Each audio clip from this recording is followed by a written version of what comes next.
जय हिंद दोस्तों। स्वागत है आपका अपने चैनल करियर मास्टर पे। मैं जय फिर से हाजिर हूँ जीएस हिस्ट्री के बेहतरीन क्वेश्चंस को लेकर। तो चलिए आज की क्लास की शुरुआत करते हैं। लेकिन जिन लोगों ने अभी तक मेरा चैनल सब्सक्राइब नहीं किया है वो सब्सक्राइब कर लें और बेल आइकन को दबा लें ताकि मेरे वीडियो का नोटिफिकेशन उन्हें मिल सके तुरंत।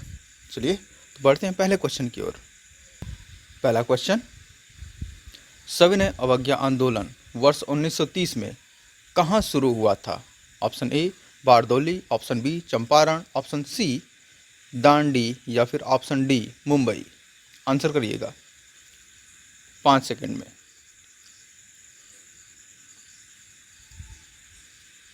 आंसर सी सही है दोस्तों, दांडी। दोस्तों, गांधी जी 12 मार्च 1930 को साबरमती आश्रम से 78 अनुयायियों के साथ दांडी यात्रा पर निकले थे। 24 दिन बाद 6 अप्रैल 1930 को वो दांडी पहुँचे। ठीक है, और वहाँ पर जाकर उन्होंने नमक कानून तोड़ा था। नमक कानून कहाँ तोड़ा था? दांडी में। और वहीं से सविनय अवज्ञा आंदोलन की शुरुआत हुई थी। ठीक है, हम लोग एक क्वेश्चन को ज़्यादा से ज़्यादा डिस्कस करेंगे दोस्तों, ताकि हमें ज़्यादा से ज़्यादा इन्फॉर्मेशन उससे मिल सके और हमारी प्रिपरेशन अच्छे से हो सके। ठीक है, चलिए आगे बढ़ते हैं। अगला प्रश्न, राजा हर्षवर्धन ने एक प्रसिद्ध नाटक लिखा था।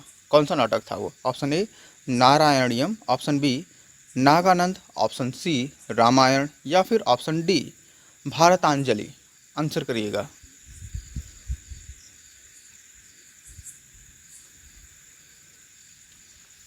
यहाँ ऑप्शन बी सही है दोस्तों, नागानंद। दोस्तों, अब हर्षवर्धन के बारे में डिस्कस कर रहे हैं तो कुछ और चीज़ें जान लेते हैं। हर्षवर्धन के काल में ही विदेशी यात्री वेन-सांग आया था। वो कहाँ का यात्री था? चीन का यात्री था वो। ठीक है, हर्षवर्धन का दरबारी कवि था बाणभट्ट। ठीक है, बहुत मशहूर कवि था बाणभट्ट।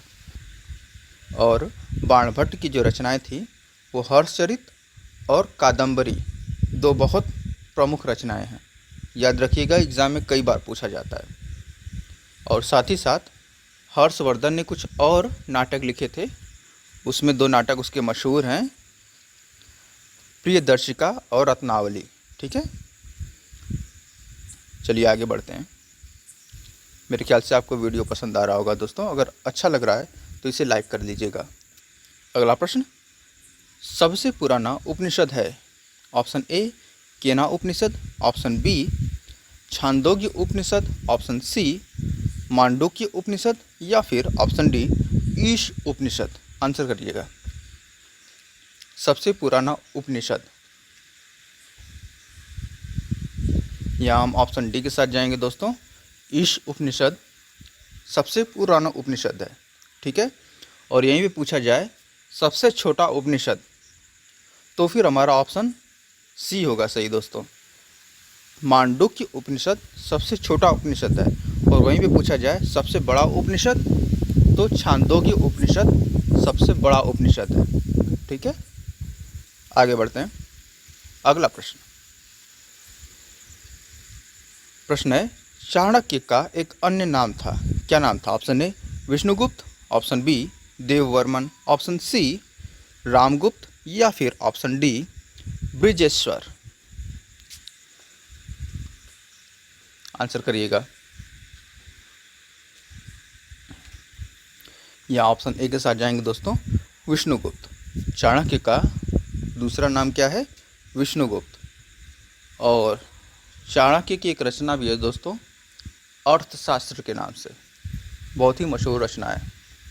अगला प्रश्न, किस व्यक्ति को बादशाह खान के नाम से जाना जाता है? Option A Mohammad Ali Jinnah, option B Abul Kalam Azad, option C Khan Abdul Ghaffar Khan या फिर ऑप्शन डी खान अब्दुल वाली खान।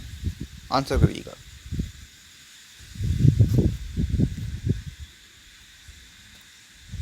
यहाँ हम ऑप्शन सी के साथ जाएंगे दोस्तों। खान अब्दुल गफ्फार खान को बादशाह खान के नाम से जाना जाता है। इसके अलावा इनके 2 और नाम हैं। सीमांत गांधी, वो तो आप लोग जानते ही होंगे, और दूसरा है बच्चा खान। नाम याद रखिएगा, बच्चा खान। बच्चा खान के नाम से भी ये बहुत मशहूर है। ठीक है, चलिए आगे बढ़ते हैं। अगला प्रश्न, बंकिम चंद्र चटर्जी द्वारा कांग्रेस के किस सत्र में पहली बार वंदे मातरम गाया गया था? ऑप्शन ए 1896, बी 1901, सी 1925 या फिर डी 1903। आंसर करिएगा फटाफट, बहुत इंपॉर्टेंट क्वेश्चन है। ऑप्शन ए सही है दोस्तों, 1896 में।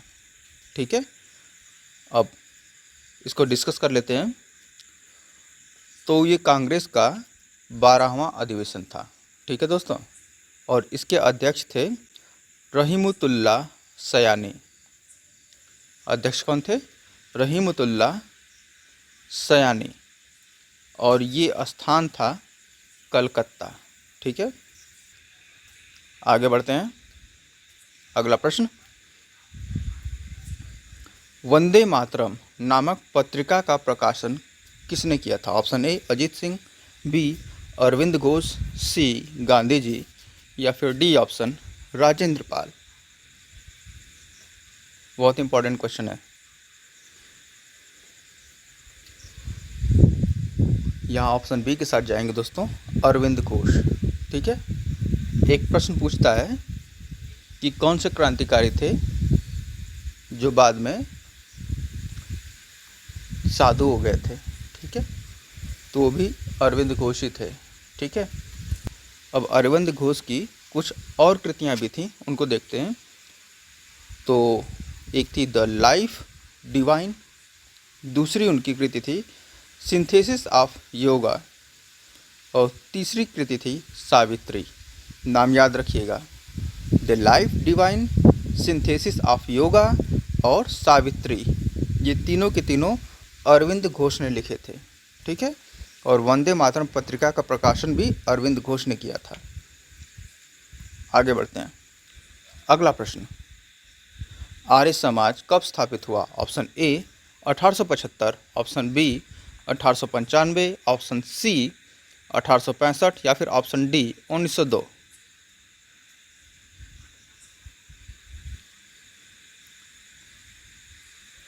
यहाँ हम ऑप्शन ए के साथ जाएंगे दोस्तों, 1875। ठीक है, अब इसको डिस्कस कर लेते हैं। तो आर्य समाज के संस्थापक थे स्वामी दयानंद सरस्वती। कब स्थापित किया गया था? तो डेट थी 29 जनवरी और सन 1875। स्थान कौन सा था? मुंबई। इसके अलावा इसकी दूसरी शाखा स्थापित की गई थी, वो थी लाहौर में, और वो कब? 1877 में, 2 साल बाद। ठीक है, अगला प्रश्न, वैष्णव जन तो गांधी जी का प्रिय गीत किसके द्वारा लिखा गया था? Option A Rabindranath Tagore, B Kabirdas, C M.K. Gandhi या डी नरसिंह मेहता।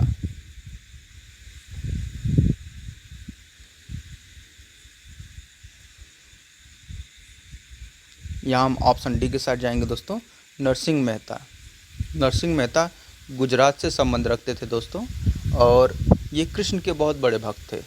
इनकी कुछ और कृतियाँ थीं, देखिए, दान लीला, सूरत संग्राम, श्रृंगारमाला और गोविंद गमन। नाम याद रखिएगा। ठीक है, आगे बढ़ते हैं। अगला प्रश्न, दास प्रथा का अंत किसके द्वारा किया गया? Option A Babar, option B Akbar, option C है औरंगजेब या फिर ऑप्शन डी अंग्रेजों द्वारा। आंसर करिएगा, वनडे में कई बार पूछा जा चुका क्वेश्चन है ये। ऑप्शन बी है दोस्तों, अकबर।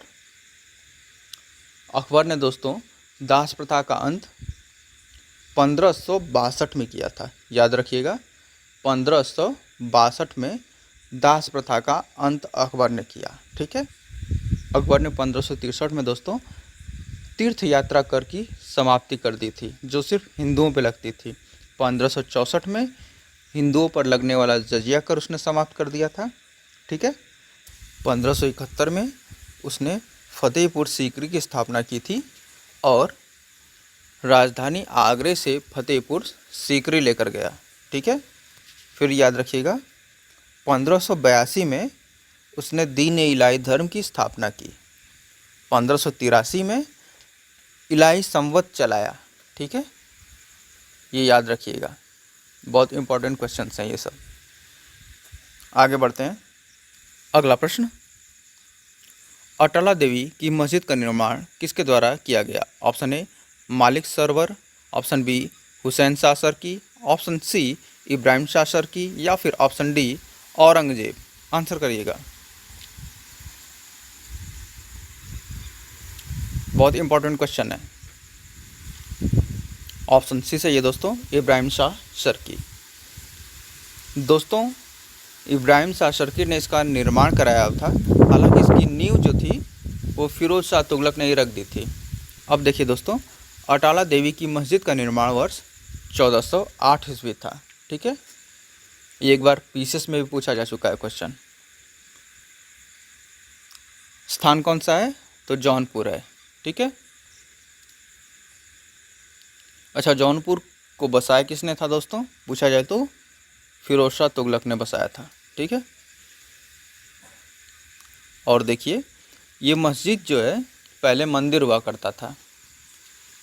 नाम से ही लग रहा है ना, अटाला देवी। ये अटाला देवी क्या? ये अटाला देवी का मंदिर हुआ करता था और इसे कन्नौज का राजा विजय चंद्र ने बनवाया हुआ था। बाद में जिसे तोड़कर मस्जिद बना दी गई। अगला प्रश्न, हजारा एवं विठल स्वामी मंदिर का निर्माण किसने कराया था? Option A Krishnadeva Raya, option B Devaraya, option C Bukka प्रथम, या फिर ऑप्शन डी मल्लिकार्जुन। आंसर करिएगा।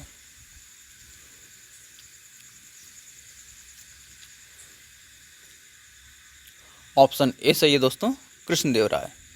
यहाँ पे नोटिस करने वाली बात है दोस्तों, बाबर अपनी पुस्तक बाबरनामा में खुद लिखता है कि हिंदुस्तान में सिर्फ एक राजा था जिससे उसे डर लगता था, और वो था कृष्णदेव राय। थोड़ा इसको आगे डिस्कस करते हैं दोस्तों। कृष्णदेव राय किस वंश के थे? तो तुलु वंश के। याद रखिएगा, पीसीएस में एक बार पूछा जा चुका है। इनकी रचना कौन सी थी? तो अमुक्त माल्याद, जो कि तेलुगु में लिखी गई थी, और जाम्बवती कल्याणम, ये संस्कृत में थी। ठीक है, और इनके समय में डीमिंग पायस और बारबोसा दो यात्री थे, दोनों ही पुर्तगाली थे।